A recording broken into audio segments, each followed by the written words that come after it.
This the Prince of the Nightlife, DJ Melly Mel, now tuned into the biggest Shenelle Simone, April B, Flu Head, Grew Head podcast. Are you dumb? NYC, the ATL. Yeah, Brooklyn, what up? What's up, y'all? Y'all know what it is. It is the Flu Hair, Grew Hair podcast where worlds collide no matter where you reside. I am your girl, April B. And you already know is your favorite Brooklyn baddie, Shenelle Simone.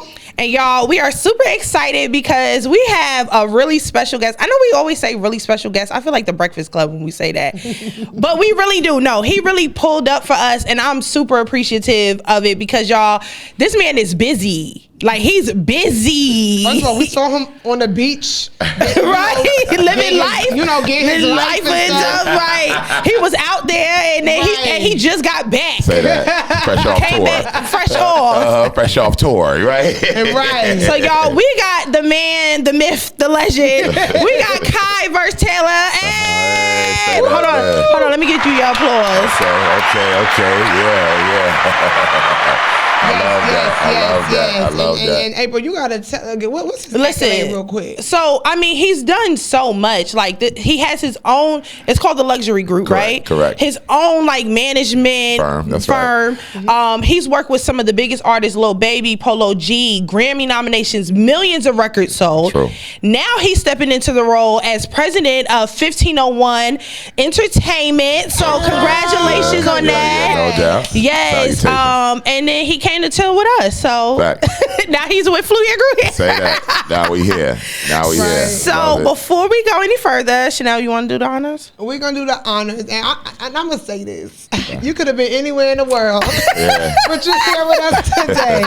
Like, you don't understand. Us being a startup podcast, like, it's so important for, people like yourself to give back. And, we be like, because some people be acting bougie. Yeah. Like, you ain't complex. You ain't... We're Flu Hair, Grew Hair. Yeah, you can't be unattached. You still got to be attached to the culture fully. So we like to start a little mess, play a little icebreaker real quick. It's called First Class versus Coach. Yes, sir. So what that means is when you're gonna choose from the big bottle right here, our infamous bottle. Shake it up, right? So once you pick one, you're gonna read it, and if you fucking with it, it's first class. Okay. If you nah, it's Coach. Okay. Now you drinking water. Usually, if you can't decide, you'll take a shot. Okay. Shout out to Balmaid Vodka. Yes. Say that. But because you got your clear water, right? We probably we'll take the shot for you. Okay. Say that. I appreciate it. Right. So go ahead. All right. Okay. So we pick a joint. We don't go for the one on the top. We always dig for the bottom. Right. Diamond in the rough.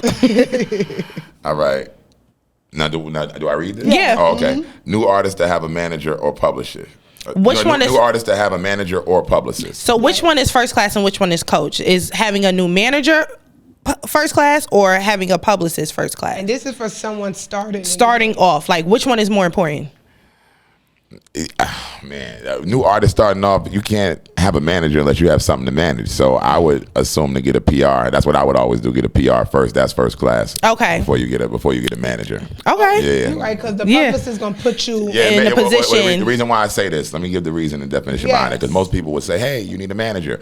No, you don't need a manager until you have something to manage. So if you don't have anything to manage, what you need a manager for? Now the PR, you will hire April, you will hire somebody, Trey, whoever out there, Freshie, all Dominique, Melissa. I give all the flowers to Jen, whoever. Mm-hmm. You will hire these people, and they will get you to the red carpet. They will get you to the events and get you to the SoundClouds and the YouTubes and these things like that. So now you can say, "Hey, will you manage me?" And somebody looks at it and says, "Oh, you got some numbers. You got something to manage. Sure, I'll step in." So that's the reason why PR is first class and manager is second. If you use manager first class, what can the manager do for you if you don't have anything going? Okay. Boop, boop, Yeah, I'll take that. All right. Keep going. All right, so let's see this right here. We have being popular with no music, selling or being underground with a loyal fan base. Which one is first class and which one is coach? Now, because in today's time, you don't even know what going on. Well, being popular with no music would be coach. Okay. Reason being is because, obviously you're in the music space, right? If you have no music, but you're popular, what are you getting from that popularity? You have to have some substance behind it. Most people, even if they're not, if they're not selling any music, they'll be selling an image to make people buy music. So if they're not selling music, that means they're not buying into you. What else would I be paying you to show up at a hosting or anything for if the people don't even want to listen to you a million times? Okay. Y'all hear that today? Right. Okay. So being underground with a loyal fan base is first class. Okay. Reason being, I'll give you the example. When you have people like Currency. Did Yeah, say we that? said Yeah. Currency. Yeah. We literally Yeah. said Like that was his- our example. Yeah, they have- He low key, yes. but his fan base is No, but this is crazy. the difference. Like you have A Boogie with the hoodie. You got, you have Currency. You have Brent Fayez. You have artists that have like super cultural fan, like cult followings, right? Yeah. So the reason why I say that is because the local, the not even local, the loyal fan base for the underground artists. There's a lot of artists considered underground because they're not on the radio. Yeah. That doesn't mean anything. You got artists out there right now that's not on the radio make $500,000 a month off their music, Wow. like a Russ or someone like that. Oh, that's true. Yeah, he's not on the radio. Radio. You know, he has a but big. his fan base. He go to off. he go to Croatia. He goes to NT anywhere. They got 20,000 in the arena. Exactly. You know, what are we talking about? You know what I mean? So yeah, here's your thing, right? So yeah, so definitely first class. You know, having that loyal fan base and being an underground artist, you can sell merch. You can sell more than music. You can sell yourself even more when it comes to different ideas that you have. It just makes everything that much better. Right. Okay. And we're going to dig into a little bit more of that because everything you saying is stuff that we really about to dig into. Sure, of course, I understand. All right. All right. So you got to pick again. Really, you're going to pick until we're done with this. Because we cool. love the definition, Yeah. the Okay. explanation. All right, bad publicity or no publicity? Which one is first class and which one is coach? First class is bad publicity. The reason why I say that is because, like, advertisement is what you say about yourself. Publicity is what people say about you. Now, I didn't say good publicity or bad publicity, but guess what? For your music, you weren't out there. You know, for your lashes, you weren't out there. For your BBL, you weren't out there. Right? So guess what? Oh man, she was messing with Travis Scott on the side. Now you're out Now there. you're out there. Now So you're now out I'm gonna there. go to Spotify and check you out and see what's Right, going on. yeah. That's the Right. society we live in right now. We live in a microwave society where everything is instant gratificational. So with that being said, it's better to play chess and activate than play checkers and stand on the side. Now I'm not telling you to sacrifice yourself. I'm telling you there's so many different ways and routes that you don't have to sacrifice yourself, but that is where the work comes in. Gotcha. Okay. We love that. All Right. right. There's two more. Might as well. Let's keep it going. All right, so we have managing an artist or being an artist. It's always the stare into the corner. Managing an artist or being an artist.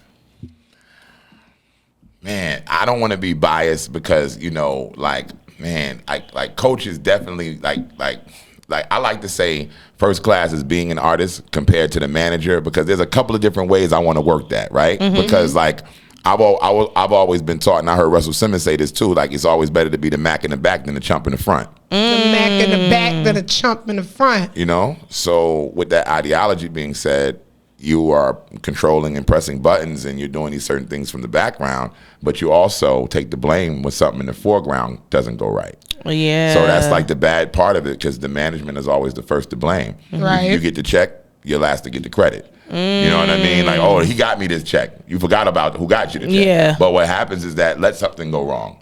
Oh, it's his or her fault. Yeah. And it's like, it's kind of like, you know, coach being the manager. You know what I mean? Like respectfully, like because the artist has to sit in first class. Like physically and in a world of, you know what I mean? Like you just have to be in that space. Now, it becomes a problem sometimes when the manager and the artist are sitting in first class. Ooh. I don't ask me why. Sometimes you got to ask an artist, how you feel about your manager sitting first class with you? Like, is he supposed to be in 12B? I don't think so. I think he should be up front with you as well too. But I promise you, anybody that's managing Post Malone or a Taylor Swift, they're in a jet and first class too. So you know, it's always the caliber of the artist. So if the artist has a manager sitting and coach, that means the artist need to make more money. Okay. Bow. All right. Last one. Last one, dropping gems. Okay, here we go. Records versus songs. Wow, this is very special to me. So I'm gonna try to sum it up. I always tell my up and coming, you know, creatives or even my current creatives, even management executives, even the guys that are, you know, stuck in the office in the cubicle, quote unquote, right? You got to know the difference between a song and a record. Right. Okay. So a song is something that you ride around to. You and your friends will say, "Hey, man, that's cool. I love what you did, man. When's it coming out?" Yeah, that's a song. But the record will take you to the building. The records will cultivate a narrative that says, "Oh, he did Boo'd Up. Oh man, that shit stayed on the charts for 800 weeks." You know what I mean? Like that's a record, right? The difference between a song and a record is like Madonna Holiday record. Yeah. all day, right? You listen to Boot Up, record. You know what I mean? You listen to Usher and Don't Waste My Time, Right. record. Not a song. Shout out to Vito. He wrote that record too. One of my partners, and Vito, shout out to Vito. So I'm always in a space where you have to understand the difference between the two. But the record is first class because the record can feed you. The song ain't gonna do nothing but give you something to listen to while you go to the Publix. Now you do good enough with the record, you got the Publix come to you. Oh. You know what I'm talking about? And I ain't talking about Instacart neither. I'm talking about coming in the crib and they got fresh veggies and the chef up there, all these bags up there. You understand what I'm saying? That's what a record do for you. Ask the Dream. He did Umbrella, made $12 million off one record. Off a record. Off a record. Period. That's Shout a out to record. the Dream. Not a song. Not a song. Yeah, Umbrella's a record. Empire State. Anything that stays on the charts is a record. That's Billboard versus digital. You could be, I'm number one digital. Okay. And I'm number one internet. I'm number 9 internet. Okay, what are you on the Billboard? I ain't see. I'm not even on that. Okay, well when you get on that, then we can have a conversation. You're not talking about one hit wonder records. You talking about a record's a record. Well, no. Well, see, one hit wonder. All right, so one hit wonder is the artist, right? The record that they put out, it just happens to be where it started and ended at for them. Now, if they were able to do another one behind that, that's when they would take the one hit wonder stigma off of them. But being as though most records that are super popular for, let's say, a minimum, well, I think a 3-month period, 6-month period. Oh, they're gonna last. They're gonna last. Okay, yeah, until the 8th month, and then when they don't have another one, then they didn't maximize what they had going on. So that's the problem. When you get your moment, that's when you have to maximize popularity. Okay. You know what I mean? You have your moment. Everybody has a moment. When you what did you do with your moment? This is why I'm hot. Mims, he had a moment. He was supposed to be executive at a label by now. I'm just saying, just working his handle, whatever it may be, acting, branding, whatever. Getting these different rooms that you couldn't get in when you were just in the studio recording with a dream. You know what I mean? So that's the reason why I follow up on that with even the executive side of things. Like if I'm with 1501, not with 1501, if I'm over here at Def Jam, if I'm not, like it's the brand. Right. You know, it's the brand of Cloth Talk. You know what I'm saying? Yeah. Or whatever. So at the end of the day, that I'm the educator, right? Yeah. So being in that space, I've worked in all facets. Okay. You know what I mean? So like I'm always in a space to say, hey, let's educate, not just inform. So that's what the important part is about the record and the song, and not too many people got that definition, so you hear a lot of records that sound the same.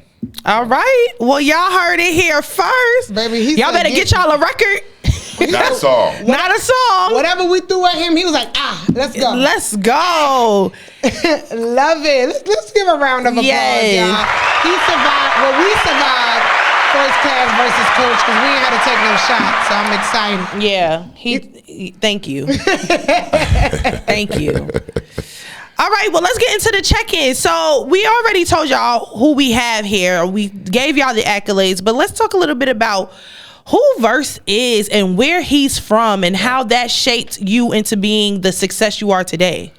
Well, Verse is from New Jersey, right? I'm from Essex County. You know, by way of Newark and South Orange and the Oranges. I've lived all over those places. But yeah, I grew up in South Orange, New Jersey. You know what I mean? Home of a lot of different great people. Them Tumes, you know, the Shirelles, like, you know, so many people with Lauryn Hill. Like all of us lived around each other. So we were like a really, really, really creative community, even though we were a small African-American community in a big white neighborhood, you know what I mean? Right. Jewish white neighborhood, but we understood one another because everybody had a little something. Yeah. So in any event, I'm from Jersey, Essex County. Like I said, I grew up, you know, in Jersey. Everything that I have, like when I came up, maybe by the time I was 20, 21, then I came to Atlanta. You know, and I came to Atlanta and I was visiting family for years down here in Atlanta. So I was coming back and I was born here, believe it or not. Wow. I'll tell you what. So my mom was in medical school at the time. Okay. And she was about to have me. And she was, and at the same time, she was down here speaking at a conference. So she ended up having me down here. You know Oh, what I'm saying? wow. Early or it was on time? It was on time. Like it was like a little bit early. Like she expected to make it back to Jersey first before the water broke and everything. Oh, I know like she that. was like, should I take this? Come on, let's Yeah, she went down to get the check. Mom's always been business. Okay, period. For real. So it's in the Business bloodline, it's in the first. bloodline, you know? Yeah. So I was born here in Atlanta, Georgia, at Georgia Baptist, which is formerly Georgia Baptist. And anyway, then I went back up top. Okay. So that's where like my she roots just came dropped down off. to Atlanta. Woo, Yeah, like, come on. 'Cause, all right, it's time to go back up top. Gotta go back home. You know, but yeah, I'm from Jersey for sure. Newark, New Jersey, Brick City to the death of me. That's just what I represent. You know what I'm saying? So yeah, like all the greats, I come up with Redman, Artifacts, The Outsiders, Rod Digger, Pace One.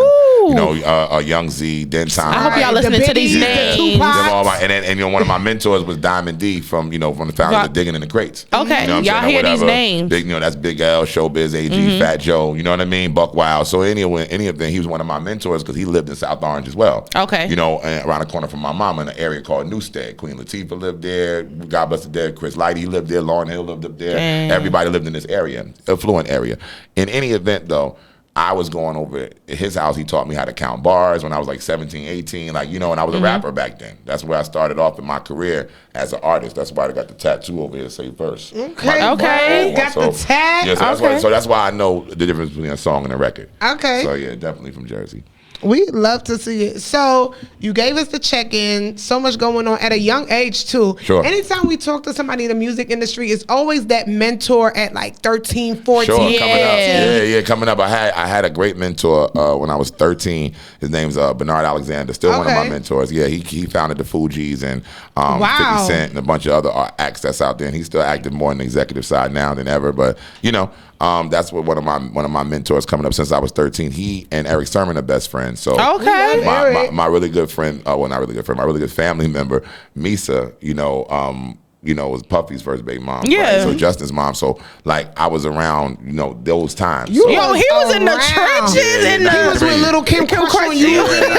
Early. Early. He was really out. Yo. Yeah, Misa baby shower was crazy. I was like 13. He went to the baby shower. I was the only guys there at the baby shower. I was a kid. So my mom brought me over there from Jersey. I met Mary J. Blige. She was just, you remind me, Mary. She had the flannel on, cowboy boots. Real talk. So this was back then. This was really inspired me to get into the business of music. This was hip hop. Y'all, hold on. We have history sitting here. Like, yeah, on God, I was there. And it's stop playing. Yeah, right there. I'm talking about Christmas parties with Redhead King's son in the hallway, and Biggie and Puff in the back bedroom with Faith and C's and me. We watching the Knick game on the 20-inch on my mama. 14, 15. Yeah, 14, 15, 94, 95. Wow. I can tell you when Total first came out, and I walked in the bad boy office, and I was like, "Can't you see what is this video right? This shit hard right here." So they had all white on and all that. It was just different. Honestly, this is history, and I have one question because I love. Like, how was that feeling knowing, like, you knew Biggie? Like, you were there. Like, yo, it's crazy because when I first met we'll even need these. When I first met Biggie, right, I had walked in the room. It was the first time I ever met him. I met him at Misa's apartment, right, in New Rochelle. I had walked upstairs. It was a Christmas party. I walked upstairs at my mom's. Of course, we drove over there from Jersey, you know what I'm saying, or whatever, because her best friend was Misa's mom's. Oh, okay. You know what I'm saying? It's like my godmother. So that's how we come relations since I was in the womb and went to college together. In any event, walking up, going into the bedroom, Biggie sitting right there. When I walk in the room, I remember like it was yesterday, he had a white, like a polo, white Coogee sweater on, real thick sweater with some corduroys and some polo boots. And that's the first time he looked up with no sunglasses on, like, "What's up, Playboy?" And his eye was everywhere. I'm a kid. I didn't know anything about that, you know what I mean, or whatever. And it kind of wigged me out. I was like, "Oh shit!" Like, "Okay, what up, though?" Like, whatever. I didn't say nothing. You know what I'm saying? I just kept moving. I sat down and I was sitting next to Lil C's. Puff was sitting up there in the director's chair. Faith was on the bed behind us, just like passed out from a long studio session, but still wanted to attend the function. Gotcha. Mind you know how we used to party in the town. We all party. Yeah. You know what I'm saying? 30 niggas in the bedroom. Yeah. So that's how that came about. And, that was history for me, then, because I remember Puff at the same time. This is why I could never knock Puff's work ethic, right? Because I watched him as a youngin'. When I was young, 92, 93, 94, he had a Lincoln Town car. If you ever see this, he gonna be like, "Oh shit!" Now watch this. He had the Lincoln Town car with the top hat. He always used to wear like a derby, right? Watch this. During the day, he had a driver. You know what I'm saying? During the night, he driving. You know what I'm saying? Meanwhile, Biggie and them riding big Land Cruisers and all that. He wasn't doing that. He was driving a Lincoln. Wow. So niggas try to talk about Puff doing this and doing that. Yo, bro, I watched Bro Take Sacrifice. He might have had a driver during the day, but at nighttime, he was driving that Lincoln. He wasn't driving a Land Cruiser. Biggie and Faith had that. So, different sacrifices to make sure that the boat keep going. That's it. That's what I'm saying. Period. Dang, I feel like our question's stupid as hell. You know what?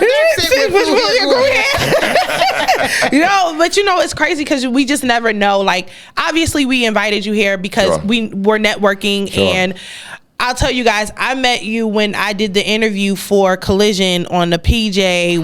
Oh, for sure. Yeah. And Good shout out Collision. I didn't know what to expect. This was my first ever like interview with somebody big in the industry. Yeah. And you were so nice and considerate. I mean, it was cold outside. He was like, sit in the car. Like, do you need some water or whatever? We was on the runway. And he was like, give me your Instagram. Like, let's stay connected or whatever. And he has been the same since I met him. doubt. So to know that you have all this history behind you is like, it's different. It's different. It's like, yo, give you your flowers. Thank for real. I appreciate that. Right. Well, I mean, you ask me any of the questions on there, it's cool. I mean, we'll make it a cool question. It won't sound nothing. you know, we the sauce so separately, so Look, we add the sauce to it. If it's not there enough, you heard? So it's good.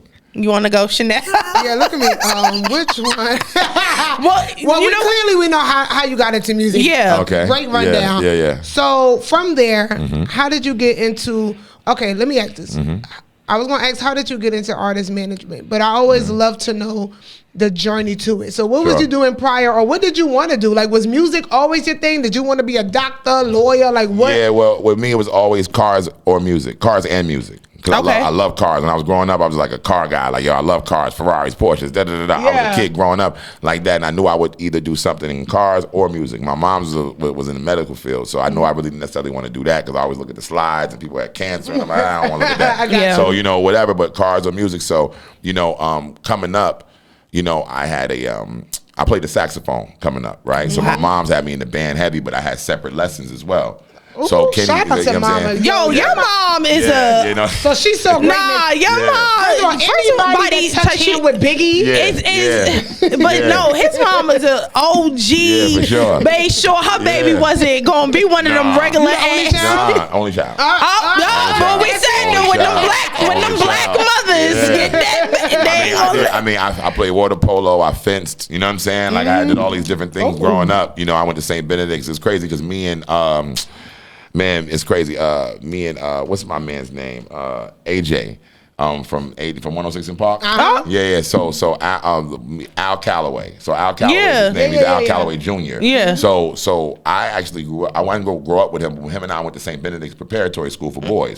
We shared the same homeroom, even though he's like 5 or 6 years older than me. Him and I shared the same homeroom. So it was crazy to see him in the business years later with the 106 in Park. And I was like, wow, he was on a fencing team with me. Like, I didn't even know he liked us. Like, wow.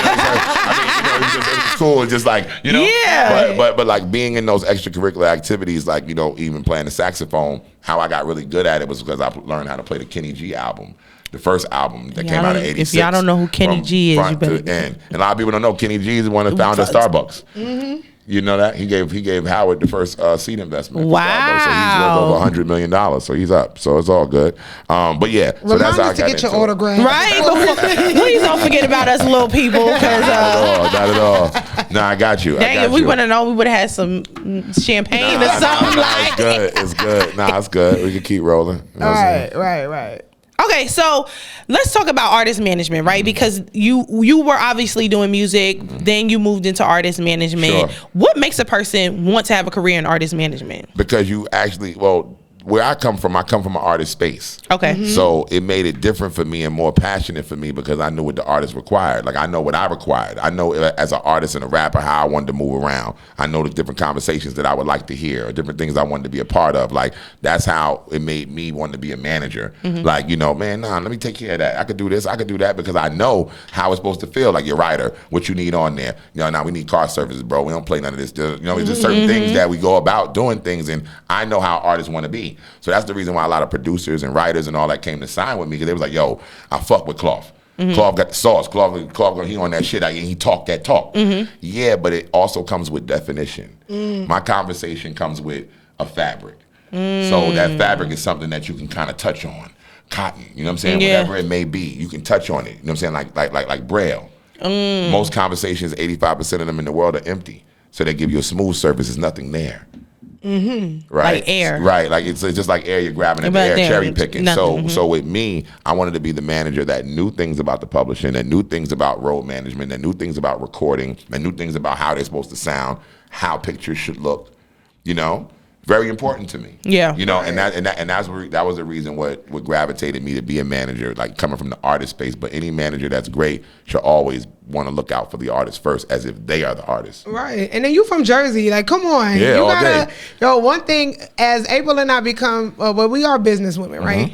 And sometimes we catch ourselves like, how do we ask? Yo, I had to say, yo, we're from Brooklyn. Yeah, like, BK, nigga, I got no cut there's card. no way we should be higher. We should be like, yo. No, we ain't doing all of that. Yeah. This is what we want. I was like, yo, we from Brooklyn. Like, why are we even? Why are we doing this? Why are we doing this? Yeah, So anytime, just hearing you talk and. You know, people be like, "Oh, it don't matter. We from up north. I'm from Atlanta." No, it's really that up north hustle. Like, I'm telling you, every time you meet somebody from up north, they always got money. You know, they got it. Yeah. Always something on them. I got it. But they got it. But they got it. Or if they don't have it, they know how to talk themselves into getting it. Yep. Facts of the world. Big facts of the world. So that's why, like, you know, being in our space and how we operate, sometimes people can, you know, I don't know, like, point to it as aggression because we come from such a hostile environment. I think most of the time people are always ultra sensitive about things of pressure. When I say that, like, you know, we move around a little different because it's the city that never sleeps. It's New York, it's Jersey, it's Connecticut, Philly, all of that, right? So it's like the ideology that, hey, this dude talking fast. Hey, maybe I need to pay attention. No, what you need to do is just really listen clearly, right? Because they're saying it clearly. You talk to any New Yorker or anybody from the town, yeah, it might be a lot of da-da-da-da-da, but if you listen, they're saying some real shit. Yeah. Now, the ones you want to get to slow down, like I can slow down and speak to you eloquently like this and give it to you clearly, and then you'll think I'm conning. But I'm not conning. I want to give it to you so you can completely understand me in such a cellophane way. Let me provide a little bit more color. Stop playing with him. You know, the cellophane conversations that I look to have are all based upon transparency. I like to be clear. So if there's $800,000 on the table and you're due $300, you need to know that. Right. So if it happens and the check gets cleared, here's your $300. Yeah. You can't make a deal after a deal. That's what they like about me. Yeah, I don't negotiate until it's time to negotiate. What are we talking about? We don't have anything to negotiate yet. You're just talking. You know what I mean? You present the numbers and you and I can work something out from there. So that's the best, you know, that's like, it's all about posture. So that's what made me want to be management. Got you. Okay, let me ask you this, because you've been in the game for a long time, obviously. Sure. And we see now that there's kind of like a battle between like the OGs and the younger artists or younger people coming up in this industry. But you do your cloth talk, dropping gems for all artists to become successful. Why do you think it's important to give people that information? Well, you know, that's the problem is that they're getting information and not getting education.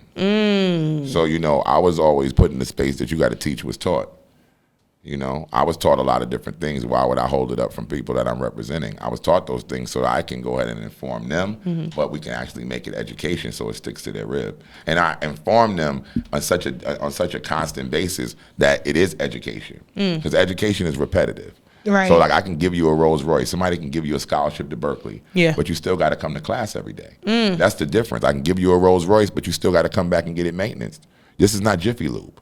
You know? This is not 15 minutes or less. It's not that. No, you got to leave the car for a little bit. It's going to cost you about $1,000. Yeah. You know, not $120. You know what I mean? So it's a level Trying to cut corners. Yeah. And every time you take a shortcut, I've learned in life that you get cut short. Yes. Right. So you know you have to be mindful about that. Right. And I know sometimes I get it. You got to cut a little corner. Yeah. I understand you got to cut the corners, and I get that. Right. But the thing about cutting the corners is that you have to realize that when you cut the corner, you got to have the right shoes or the right tires to go around it. Now, if you're not prepared, don't go shaking the wagon. Oh. You know, because that shit get like this when it's wet outside next to you, know, you in the wall and all that. You know what I mean? So, you know, you want to be mindful of that. You know Definitely. What I mean? Yeah, very much so. Right. So this is the question we all want to know, right? So we know you have your own brand, the Luxury Group. Sure. And this has been beyond the success of artists. Sure. But now you're the president of some will call the most controversial record label. Right?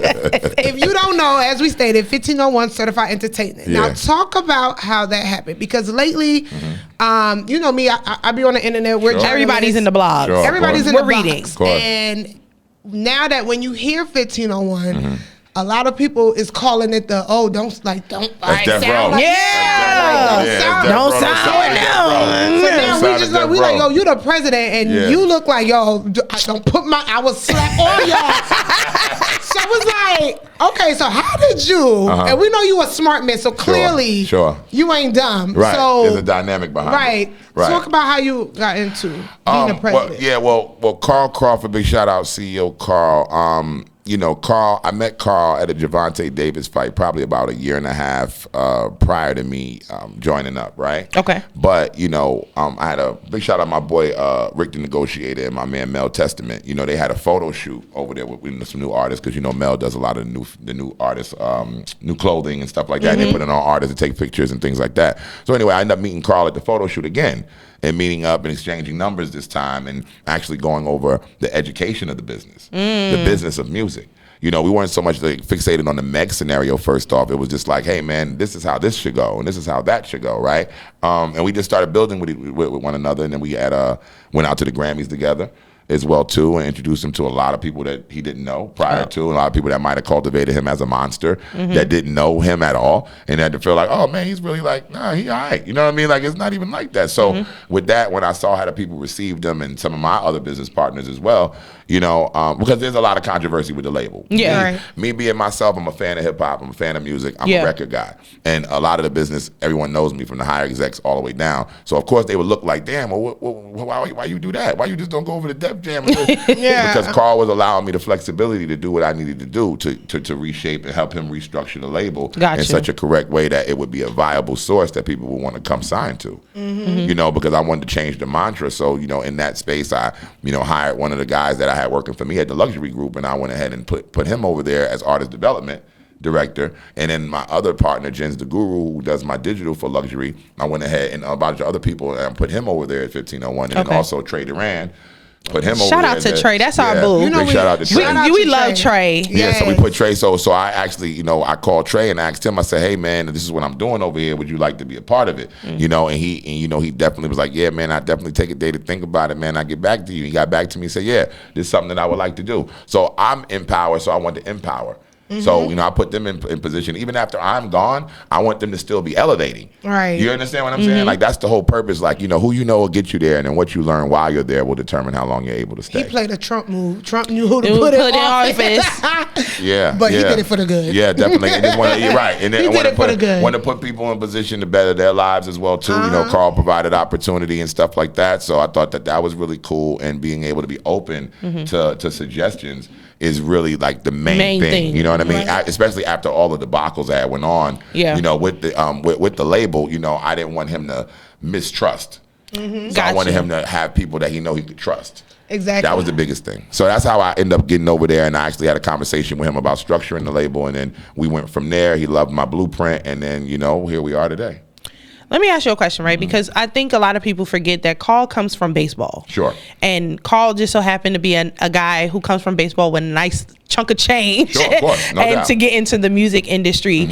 I know you met with him a couple of times, but at any time were you scared to get into the same car with this man? Yeah, well, let me tell you, this is the thing too. When people know your body, like where we come from, and know my body, when people know your resume and know the cloth and the stock you cut from, it doesn't really matter which field you go play on. You know what I mean? Because they know where your interests and loyalties lie above everything. And that's my loyalties to the business above anything, right? I was taught by some of the best, right? Yeah. So when I was never shaken about going into business, with him, and not for anything, it needed to be explained. Gotcha. There was nobody on that side to explain. And that's yeah. So that's why I really want to give him that arsenal to be able to say, hey, this is what occurred with this, or this is what occurred with that, and be genuine about it. Because at the end of the day, he did nothing wrong, but just signed an artist that was uneducated about the business while he was uneducated about the business. And that's what I was saying. That's the problem comes in. So let me share this. It's like in a space where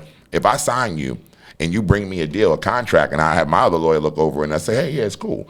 We all signed off on it. I understand you went somewhere, you saw the lights were bright, things were going on, and you decided to negate where it started at. And it's all about how you're introduced. If they would have introduced Carl the right way with him not being there, the way he wasn't there, and they had said, hey, man, I'm signed to this amazing guy called Crawford, former baseball player, great baseball player, and he put up all the money, and we signed to his label, we love for you to meet him. If that would have came across, it wouldn't have been a problem. But he was introduced wrong. Gotcha. I understand what you're saying. So watch this. So say we got Serge on the way, right? Say you don't know him, right? And I tell you, hey, listen, I got my man Serge on the way, but ain't no pressure. He ain't really doing nothing out there, but you could talk to him for a few minutes. Now you like, he ain't even doing nothing. No, I do that. Right. So you're going to handle him a little bit different, right? Mm-hmm. So, but if I say, like I just said when I came up, like, yo, Serge come on, that's my brother. This, that, and the third, Serge like that. Yeah. Yo, and say you didn't know him. And I'm just repping him crazy. When he comes in, you're going to give him all the respect. You're going to give him all the love. Your name, They ring bells, right? And that was the whole premise, and that's what happened with that scenario. Okay. He wasn't introduced correctly. First of all, business 101. Yeah. Music 101. Yeah. Right. Everything you telling me is more so like, okay, now this is how you should move in a room, because it's crazy in a sense of just like you said, introducing people, just things like that. So what you're saying, I know it's like mostly music, but I'm learning how to talk game. I know. I'm like, baby, wait till our next meeting. I'm gonna be up in there like, we gonna walk in here. Yeah, well, I tell people, it's my thing. It's all about posture. Right. Never be afraid to walk away from anything. That's first and foremost, and there should be no output without income. So all my producers and writers and people like that and that nature across that scape, like split sheets, okay, I can dig all of that, but not in the middle of the session. But the record should never come out without having the proper income documents. Right. So that comes with nobody handling get confused. Yeah, nobody get confused. So now we have to have everybody in lineage and everybody's on the same sheet of music. Right. Because you have certain record labels like Republic and Def Jam. They don't let anything come out without having everybody's signature. So don't be on the Instagram talking about I only got paid 20 cents. No, well, don't do sir, that. you knew that. You negotiated that. When you signed the dotted line. You saw the paperwork. You saw the paperwork. You so signed that let's be dotted clear. line. Let's and be got, clear. Right, and they love to bash. I wrote, son, Oh, come on. Cut it out, man. At the end of the day, I understand you were in the room. I understand. You were in the room, but you're not deserving 20%. Right, and this is another thing, too. It's 2023. I understand back in the 90s, when we watched like the TLC movie. Sure, of course. Everybody was like, oh, I didn't know. Okay, cool. It's 2023. Sure, of course. And this whole, I didn't read the contract, this is still going on. Yes. All right. So that's the problem. At some point, I'm like, all right, come on. So what y'all just going in there happy as hell And just sign your it. name, like, and then they say I had a lawyer, but okay, well, what your lawyer was doing? What you paid them 5% for? Because they didn't explain it to you. So let's talk about the contract. Right. So this is the deal. So what happens is this. In deals, what I've done and I've always had this narrative, but now bringing it over on this side, saying, hey, before you actually sign, I want to go through every line with you, even if it takes 5 hours. That's part of the business. I want to educate the artists that are a part of the team, right? So for example, my company, the Luxury Group. So we have top tier producers, right? Big shout out Ray Keys. We got joints on the charts every day. Coco Jones. We got Sam Smith. That's my bag right there. That's my side of the boat. Yeah, that's what we do. Y'all, and that's a big bag. Big look brand, it up. But publishing, brand deals, that's what we do at the Luxury Group, right? So what I do is come in and say, hey, let me explain this record deal to you and how this looks, right? It's very important, right, to know how you're going to get paid. Yeah. So that means that every time your song spins in Forever 21, who pays you? Artists can't tell you that. Every time your song spins on the radio, who pays you? Oh, I don't know. I think BMI. You think? You think, or you should know? Yeah. You should know who pays you and how frequent did they pay you. It's a space where, you have to have the education behind it so you can remember it from the back of your head. Me, myself, I know 75 million streams to go gold, 160 million streams to go platinum. I know I make $3,800 every million streams from Spotify. I make $5,300 every million streams from Apple Play. Right? Then if I turn around and you do iHeart pays $17,000 every million streams because they got the most radio stations, not just a DSP like Spotify, Audiomack, etc. So adding all of that up, if you got 9 million monthly listeners and your records are doing 2 million streams a week, right? That's money in the bank, right? Apple Music, okay, you have to get paid through your U.S. admin company, which you have to source out and find. But most people won't know that. They're just looking, oh, man, I got 80,000 plays. Yeah, but it's money right there. What you own? Yeah. So it's the education of things. When your stuff plays on satellite radio, Sirius XM, Sound Exchange pays you. That's the company. Make sure you're signed up with them so you can get your check. But most would never know about it because they're not getting educated. They're just getting informed. You see, I love a man or just someone who don't stutter when you ask them for information. He knows. Like First of all, 5,300 after $1 million. Wait, now so I'm starting to count pockets. Somebody said they got 1 million streams. They done made 5,300, 3,800. Well, everybody knows 75 minute gold. Oh, that's it. Are you dumb? Are you dumb? Like, where you learn that from? Very stop playing. Did you get your, what is it? You what? From Sound Exchange. Sound Exchange. Oh, from US Admin, Yeah, from US Admin. Apple. Yes, yes, Okay. yeah. I'm telling you, Listen. I'm really, this is business. No, this is really business. Stop playing. Yeah, the business of music. You know what I mean? It's so deep because the music business is just so top layer, and that's what everyone is educated Yo, on. verse give me that vibes. If somebody say, yo, verse who? I try to play you. Oh man, you got me. I try bent. to. Yo, You know, my body. Like I could just start getting into it. Like I just humped the phone with Andy Hilfiger. What are you talking about? I mean, let's be clear. You know what I mean? At the end of the day, what are we talking about? Apples or oranges? Because I'm talking on another level. I deal with shit at the highest level, right? So I'm doing skincare lines. I'm doing all type of shit over here on the side. Like you probably wearing it. Like it's things going on with me. You know, fragrance lines for Cardi. Like we doing a bunch of different things. So like in that space, but the music has taken me there. Not just the music business, but the business of music. So I've sat at tables with people that I couldn't even fathom sitting to these Jews with these long locks and you know, and then my friends now. Now I'm like, oh, okay, I grew up with a lot of you. Okay, y'all doing big business. Okay, I like that. That's where the money is. How much he make? Oh yeah, I make $300 million a year. Just off it. What? Oh yeah. I need it. So pull it. Yeah, order another vodka. Yeah. You know what I mean? Whatever. So like in that space, and you know, I want to say this because whenever I come across the brother, they'll look at you as competition. Whenever you come across the other,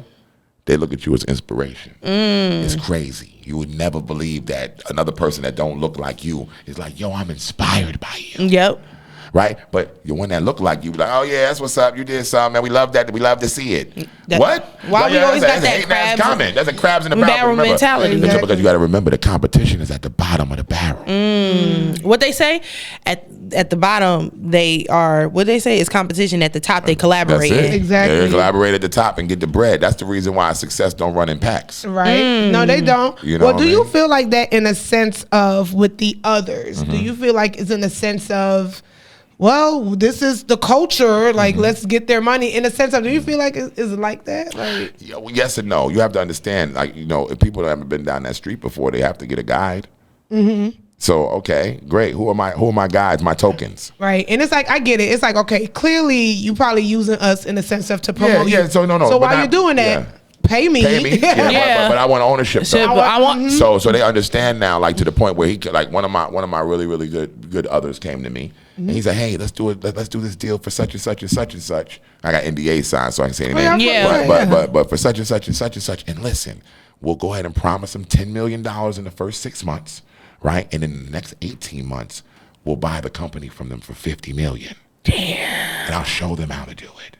And I was like, oh, they're going to like that shit. You know what I mean? Right there. Like, yeah, because they own the company. Now, if you want full ownership, you're going to share in the good, you're going to share in the bad. If I ship 850,000 units out and I lose 2 million, guess what? We lose 2 million. Right. If you like to be a partner, then I lose 2 $2 million. million. You I don't want to lose 2 million. Right. So Exactly. so you have to understand the contrast of being a partner and then being an owner. 'Cause everybody's like, I want to be an owner. Yeah, you could be an owner, but be a partner with some ownership. Right. And before we get into our quick last segment, so April and I, like I said, we're journalists, we're the next media moguls, you Sure. know, we're all of that. Yeah, we're Sure. claiming And it. one thing that you talk about is you could speak from a creative point of view, or artist. You're not just stuck with, you know, Right. artists. It varies sides. It definitely varies, and especially in today's society, you need them influencers, content Sure. creators. Of They course. bringing in bank more than 1 these million artists. %. Yeah, the brands. It's all about brand over belief. Right. So one thing about us, you know, we're like I said, we're up and coming in a sense of like, hey, like you need to watch out for these girls, Facts. right? I see that. So what advice would you have for us in a sense of how to move within this industry on a business level? All right, so like first and foremost, just because they're your skin don't mean they're your kin. And I don't mean that against any of my, you know, my fellow African Americans. I'm just saying, like, you know, we so quick to say, yo, that's my brother. We so quick to say that's sis. You know, and then you have to understand that everybody in the world is an opportunist. All right. Even myself, yourself, April, and that's fine because we live in the land of Not the free, no, the money. Oh my God. We're opportunists because we live in the land of. Oh, April, Opportunity? help me. Oh, opportunity. Oh, okay. I'm like April. I'm like, it's not the free. Right. So, Oh my God. I was like, it's supposed is to be it- more oh my God. opportunity. So we live in the April, land. help me. Right, that's okay. So she had your back. So we're opportunists. So we live in the land of opportunity, right? So it's nothing wrong with that. You just have to exercise who you give the opportunity to. And not for nothing, in you guys' line of work and just being in this business of music, you have to align yourself with the proper relationships. That's the main thing. Get your alliances correct. Once you get your alliances correct, you'll always survive in this business. Most people who don't survive in this business, they don't have great alliances. Why I've been allowed to sustain and be successful is because of my alliances. Not just 1501, I can leave tomorrow and I'm still cloth. I'm still the same person you call for an interview. You know what I mean, or whatever. So what happens is that a lot of people, when they take that sheet off them, the Def Jam sheet or the Endoscope, they become nothing. Right. You know, because the difference is they were nobody before they jumped in that sheet. You know what I mean? So in any event, I would always tell you guys to stay steadfast, always stay dedicated and driven, practice the 4 agreements. Yes. Yeah, you practice the 4 agreements. Do your best. Yes. Okay, all right. 4 agreements. If you don't know what they are, you're going to know before the end of the night. We're going to read the book. Okay, please, again. right? So if you to, don't ever take nothing personal is the number one thing. This business, don't take it personal. Remove the emotion and replace it just with motion. Oh, breathe in. Okay. April, no. What's my favorite line? It's a shit out you. That's Brooklyn shit. No, my mentor say that all the time. Yo, stop playing about the shit out you. You know what I'm saying? Yo, straight up, because you playing with me like that. I'll overhand you. You know, corner store shit. Bam, stop playing. I dare you go tell somebody. So, yeah. All right. Well, let's get into some fun stuff because you done dropped so many gems. I hope y'all was paying attention. Let's do our baggage claim. So baggage claim is pretty much what baggage you coming with, whether it's good or bad. We're going to get into your business a little bit. All right. So we recently saw you pop out on the gram with a little loving hip hop star, Miss Karlie Redd. Okay, Look, that's bae. That's bae. Yeah. He said that's bae. That's it. Yeah, you know what, bae. Karlie Redd, she from Trinidad. I'm from Trinidad. For so shout out to my Trini girl. No doubt. Yes. 100%. Tell us how y'all first met. Well, you know, I was crazy. I was actually, we met while I was meditating. I'm gonna tell you something. So this is what happened. I was trying to clear my hard drive one day, so I took one of the drives and cars, went up to the mountains, whatever. So one of my really, really good friends, and she's also a lifestyle manager, Janice, aka Jen. You know what I'm saying, or whatever. You probably know Jen Johnson. Yes. Jen Johnson. Okay, yeah. Shout out to Jen. So yeah, big shout out to Jen. So Jen Johnson called me and was like, "Yo, my friend wants to meet you, and I want to link you with my friend." I was like, "Yo, who is that?" You know what I mean? And she told me Karlie Redd. I was like, "I don't know about that. I don't know. I'm looking for love too, but I don't know about that." You know what I mean, or whatever. And she was like, no. Wait, was this a business meeting or she tried to hook y'all up? No, just hook us up. Oh, okay. Oh, she bold. Yo, come meet my friend. Period. They called me like, yo, my friend, like, you know what I mean? And I was like, all right, Jen, go ahead. So let me call her. If you guys don't vibe, it's no problem. So anyway, called the 3-way and we talked briefly. Oh, this like high school. Yeah. Remember when you had to call your friend and then they had to call you called 3-way. I called 3. She called the 3-way, and then we had a really good conversation. And then I called her sidebar. You know, she gave me the number, whatever, called her sidebar. And then we just hit it off. We went to dinner like some days later. And then after that, we was just stuck together. You know what I mean? Because I don't know the energy. It was more so based upon the energy. She from New York too. She a go getter. You know what I mean? She about her business. 100%. Yeah, Karlie gonna have a hustle. Yeah, all day. Like, and then her and I together, like we formed a business together and everything now. So it's like, you know, we get Wait, checks. so how long ago was this? Before about 4 months. Oh, okay. I'm like that. I thought last week. God damn, y'all is moving. Yeah. But you know what they say? Two business-minded people always come up with some type of business. Yeah, well, you know, she said to me, she was like, yo, I want to help you be the best you. As you should. And I made that, like she said that to me when she first met me. And I was like, damn. I was like, you know, ain't no, you know what I mean? I like that right there. That was a good vibe. She's just been in my corner, my #1 fan. And then I've been her #1 fan as well, too. And it's like, you know, we just come back from St. Croix. We had an amazing time over there. Worked with some play. And I thought it was really dope. You know what I mean? So, yeah. But in any event, yeah, that's Bay right there. You know, we attached at the hip for sure. All right, so we know it's always a stigma when it comes to dating, especially reality stars. Sure. Or not even a reality star, just anybody in the industry. Anybody in the industry. Sure, of course. So, were there any hesitation at first? Yes. On your end? Well, I'm going to tell you yes and no. So, no, because she wasn't in my lane. Like, I never wanted to date another music executive that worked for Interscope or somebody that's an A&R. Like, I don't want to talk about work at home with somebody else that works in the same business. Now, she's in the media business. And she's also a brand that has a cast a wide net, right? So I'm like, I'm in the branding business, you know, as well. We can speak about that, but she don't have to speak to me about music business, even though she's an artist and I help her out any way that I can when it comes to that as well, too. So the hesitation came from, the Love and Hip Hop scenario, right? Yeah. I didn't watch Love and Hip Hop for the last 4 years. Okay. So that's what helped me. You know what I mean? Say I ain't tripping. You see what I'm saying? Yeah. Had I been watching it and stuff like that. Yeah. Yeah, you know, so I still don't watch the show. Even though I'm on it, I still don't watch the show. It's coming up and listen, I got to support my lady. You heard me? So, so I'm on it, but I still don't watch the show. You know what I mean? Got it. Yo, I can see him now watching it. Yo, why you talk to Spice like that? Yeah, big shout out, big shout out Spice too. I was managing. I was like working on managing her, and then and her and the Karlie situation. I had to choose love over money. Oh, okay. That was a big incident. Yeah, Right. Yeah. So that was a thing. All right. Well, he said that's bae, y'all. So first off, we want to say thank you so much for coming to chill with us. 1000%. Honestly, we didn't know. We knew we were going to get the gems because obviously Call Talk, but we didn't know we were going to get all of that, y'all. That was $1 million worth of game right there. Right. So tell everybody where they could follow you, where they could get in touch with you. Yeah, follow me on all platforms: Thread, TikTok, Instagram. No Facebook. Facebook for your mama. Facebook for the family. You can see him with his mama like. Yeah. So so follow me, Cloth Talk on Threads, TikTok, and Twitter, which is now I guess X. Yeah. On all platforms, Cloth Talk, Versia, OTHVRSE. Right. First of all, are you even a social media person? Like. Yeah, like I don't bang up Twitter and all of that every day. I don't. Like I'm gonna be honest with you. Instagram is the most you get out of me. Okay. So like you'll find me on Instagram a lot, like on the stories and all of that. But other than that, like Twitter and this, I don't Snapchat. I don't do none of it. Even TikTok, they say I should do more TikToks. I don't. Okay. Right. I let the artists do that. That's how we go. Yeah, up. you good. That's how we go all the way up. But you already know it is your favorite Brooklyn baddie, Shenelle Simone. Make sure you follow me on all social media platforms except Facebook, like he said. I am Shenelle Simone. And y'all know who it is. It's your girl April B, your favorite media maven. Y'all can follow me at it's April B _ on all social media platforms, not Facebook. All right, y'all. This concludes this episode of Flew Here, Grew Here. Make sure y'all tune in every Wednesday, 8 p.m. on all streaming platforms for new episodes. Nice. And we'll be back next week for the next one. Thank you so much. Yeah. Out of here.